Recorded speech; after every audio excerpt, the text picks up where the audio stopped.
present the Public Service Award.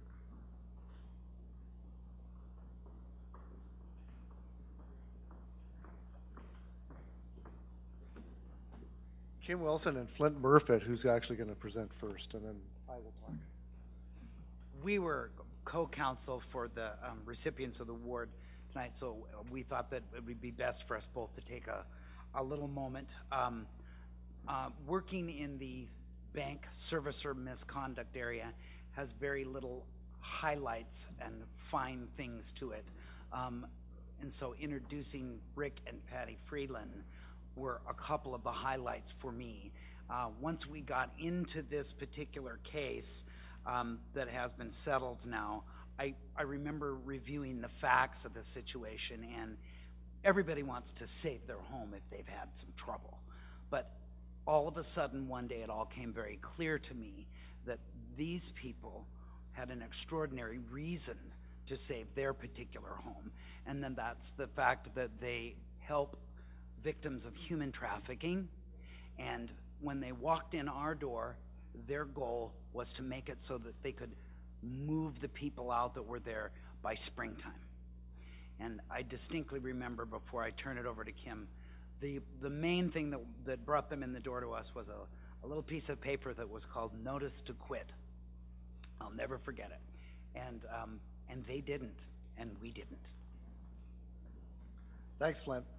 So I'm Kim Wilson. I'm with the law firm of Morrison, Sherwood, Wilson, and Diola. And my good friend Tom Murphy over there reminded me earlier this evening that this is the 30th anniversary of my graduation from law school. Thank you, Tom, for that pleasant reminder.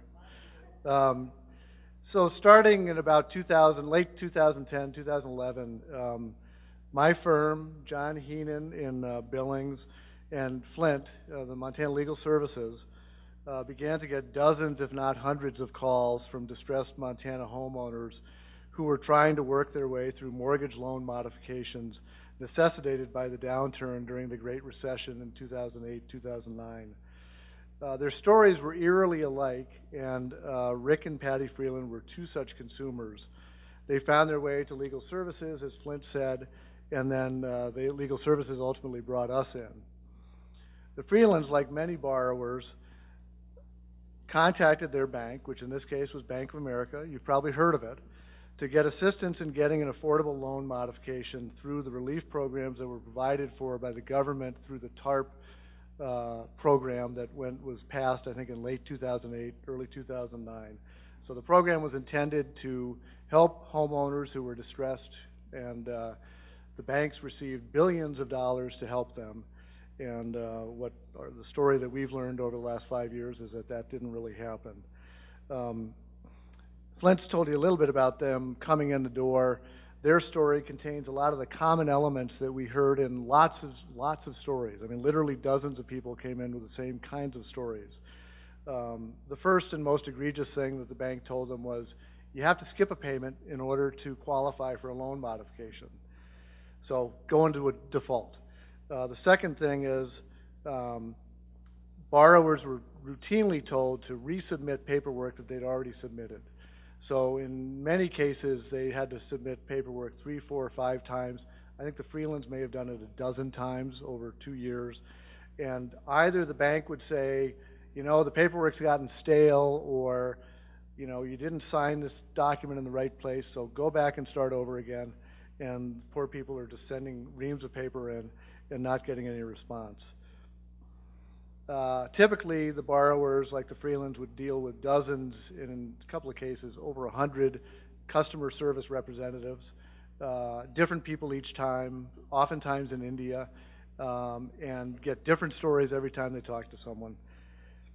Finally, after months of delay, and in the Freelands case, years of delay, the bank at the end of the day would say, oh, sorry, you don't qualify, and because you've been making these reduced payments, or you've been waiting for this loan modification, you're now deeply in default, and in the Freelands case, it led to a foreclosure. You know, as trial lawyers, we all know how difficult it can be for plaintiffs to take on a corporation like Bank of America or like Wells Fargo that's wronged them. And the big banks seem particularly challenging adversaries in these kinds of cases. So even though the banks have settled with the Justice Department for literally billions of dollars for their wrongdoing, and even though they've settled with their stockholders, their shareholders for billions of dollars, every little consumer who takes them on, they treat them as if this is ground warfare and they're going to fight you tooth and nail. The Freelands were lucky enough to settle the case, and we reached a decent settlement for them. And for taking on the bank, I think they deserve our respect, as do many other Montanans who've fought the same fight, because as we all know, these battles kind of grind people out, and you lose a lot of people through attrition, and the Freelands hung in there and got a good result. The Freelands, however, as well as several other clients of ours, went further. Even after settling with Bank of America, they agreed to testify at the Montana legislature during the 2015 session against Senate Bills 280 and 281. These were what we've called the Large Bank Relief Act. They were intended to overturn the decision that John Heenan and I had gotten from the Montana Supreme Court in the Morrow versus Bank of America case, and basically were bills that were intended to allow banks to lie to consumers, to lead them on verbally, and not leave the consumers any recourse whatsoever.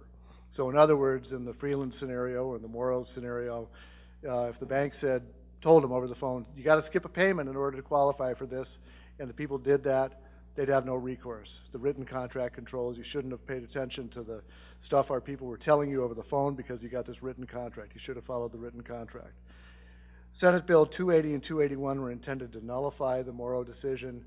The Freelands came and gave heartfelt testimony of their own experiences against Bank of America. They talked about the need to keep protections in place for homeowners in Montana who are struggling to save their homes, who've worked hard, who've done everything right, who've done everything the bank told them to do, and then at the end of the day, essentially get screwed by the banks. While the bills ultimately passed, testimony like the Freelands got them watered down through the legislative process, and ultimately the bills were vetoed by Governor Bullock. In his veto message, which was printed, thanks, Governor Bullock's veto message was reprinted in the trial trends that just came out this week. And he said, the ability of courts to address particularly bad behavior, such as that engaged in by Bank of America, is an important tool that I do not believe is being misused. Senate Bill 281 would eliminate this option in every case, regardless of the harm to the consumers. The Freelands are a great example of the dozens of Montanans who've been willing to take on the big banks, and in doing so have helped thousands and thousands of other Montanans. For this, the Freelands deserve the Montana Public Service Award. Rick and Patty, do you want to come up?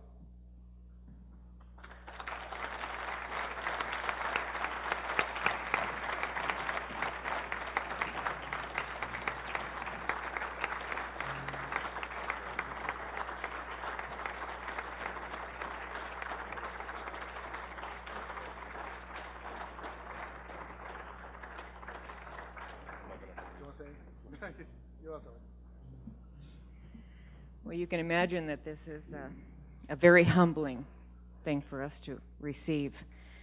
We had talked to a lot of lawyers, and it wasn't until Chuck Munson listened to us, really heard us, that things began to turn around. And then, of course, we talked to Flint, and Flint believed in us. Then Rob Olson went through hours and hours and hours looking through thousands of documents over and over again, listening to hours and hours of conversations that my husband had with Bank of America.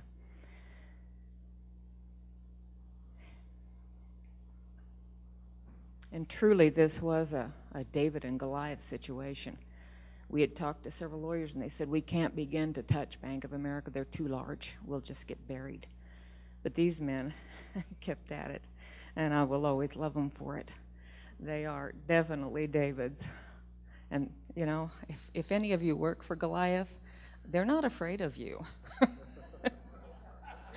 I love them. Thank you. Oh, by the way, my husband and I were discussing on the way over here if we had ever received any other awards in our lifetime, and I had remembered that I had received the Betty Crocker Homemaker of the Year award in high school, this is somewhat more prestigious, and I thank you.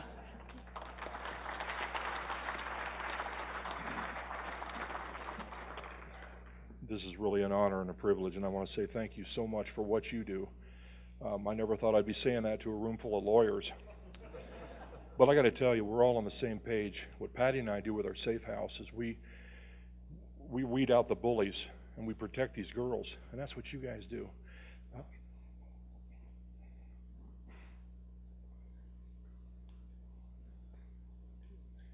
Don't ever lose sight of what you do, because we need you. And you guys fought a battle for us that we just couldn't do. I spent 6 years fighting this on and off. And I wanted to do it my own way, which is the construction way. And that doesn't work. So Flint, Murfitt believed in us, Rob Olson and Kim, and I'm telling you, it was a pleasure to watch these professionals work verbally, so professionally. And I'm proud of them. We consider them friends. And I have a whole new respect for the law profession that I never really understood before. And you trial attorneys, my hat's off to you, and thank you so much. This is awesome.